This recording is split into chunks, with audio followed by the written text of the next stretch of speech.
روزے کے بارے میں جو سوال بہت زیادہ پوچھے جاتے ہیں، الٹی آ گئی ہے، ابکائی آ گئی ہے، اس سے روزہ تو نہیں ٹوٹا، انجیکشن لگانا ہے، چوٹ لگ گئی ہے، خون نکل گیا، خون لگانا ہے، انہیلر لینا ہے، تو الٹی آنے سے روزہ نہیں ٹوٹتا۔ الٹی آنے سے روزہ اس وقت ٹوٹے گا جب دو شرطیں پائی جائیں گی۔ ایک یہ کہ الٹی منہ بھر کر ہو بہت زیادہ، اور منہ بھر کر الٹی ہوئی اور آپ نے اس کو نگل لیا، تو نگلنے سے روزہ ٹوٹ جائے گا۔ دوسری شرط یہ ہے کہ الٹی منہ بھر کر ہو، خود سے نہ ہو بلکہ آپ نے جان بوجھ کر کی ہو، منہ بھر کر اچھی طرح سے۔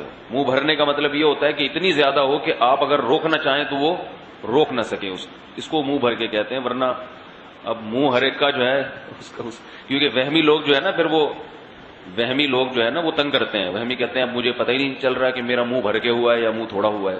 تو بھائی اب منہ تو آپ کا اپنا ہے، میں تھوڑی پتہ لگا سکتا ہوں کہ آپ کا منہ بھرا ہے کہ نہیں بھرا۔ اس کا ایک فقہا نے ضابطہ بیان کیا ہے کہ اتنا کہ منہ میں روکنا اس کو ممکن نہ ہو۔ تو چھوٹی موٹی ابکائیاں آتی ہیں، چھوٹی موٹی الٹیاں آتی ہیں، یہ اگر نگل بھی لیں تو بھی روزہ نہیں ٹوٹتا۔ ابکائی آئی اور آپ واپس لے گئے تو نہیں ٹوٹتا۔ تو منہ بھر کر ہو اور آپ اس کو نگل لیں، یا نگلیں تو نہیں لیکن وہ منہ بھر کے خود سے نہیں ہوئی بلکہ آپ نے حلق میں انگلی ڈال کے قے کی ہے۔ تو عام طور پر ایسا کوئی کرتا نہیں ہے روزے میں، اس لیے اس کو اتنا بیان کرنے کی ضرورت بھی پیش نہیں آتی۔ اس کے علاوہ گلوکوز چڑھانے سے، انجیکشن لگانے سے روزہ نہیں ٹوٹتا۔ روزہ ٹوٹتا ہے کھانے پینے کے، ناک کے راستے یا منہ کے راستے کوئی چیز پیٹ کے اندر جائے، یا مقعد کے راستے کوئی چیز پیٹ کے اندر جائے۔ آنکھ میں دوا ڈالنے سے روزہ نہیں ٹوٹتا، خوشبو لگانے سے روزہ نہیں ٹوٹتا، خوشبو سونگھنے سے روزہ نہیں ٹوٹتا ہے۔ کان میں دوا ڈالنے سے روزہ ٹوٹتا ہے یا نہیں، اس میں علماء کا اختلاف ہے۔ پہلے جو ہمارے فقہاء ہیں انہوں نے لکھا ہے کہ کان میں دوا ڈالنے سے روزہ ٹوٹ جاتا ہے۔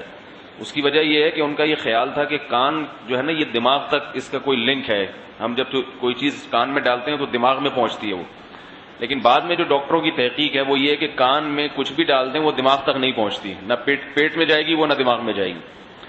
تو اس تحقیق کی وجہ سے علماء کی رائے بھی تبدیل ہوئی۔ تو ابھی ہمارے اکابر کا جو فتویٰ ہے، یعنی سارے ہی ہمارے اکابر ہیں جو اس کے خلاف ہیں، وہ بھی ہمارے ہی ہیں، لیکن مطلب یہ کہ جو میرے اساتذہ ہیں ان کا جو فتویٰ ہے اس بارے میں وہ یہ ہے کہ روزہ نہیں ٹوٹتا کان میں دوا ڈالنے سے۔ البتہ ہمارے ہی اکابر میں بعض اس کے قائل ہیں کہ ٹوٹ جاتا ہے، تو احتیاط یہ کہ نہ دوا ڈالی جائے، اور اگر کسی نے دوا ڈال دی ہے تو بھی کچھ نہیں ہوتا، انشاءاللہ روزہ نہیں ٹوٹے گا۔ آنکھ میں دوا ڈال دی اور اس کا اثر گلے میں محسوس ہوا تو بھی روزہ نہیں ٹوٹتا، سمجھ رہے بات کو؟ تو سر میں تیل لگانے سے روزہ نہیں ٹوٹتا، احتلام ہو جانے سے، نائٹ فال ہو جانے سے روزہ نہیں ٹوٹتا۔ زوجہ کے قریب کوئی شادی شدہ آدمی گیا اور ڈسچارج ہو گیا تو روزہ ٹوٹے گا، ڈسچارج نہیں ہوا تو اس سے بھی روزہ نہیں ٹوٹتا۔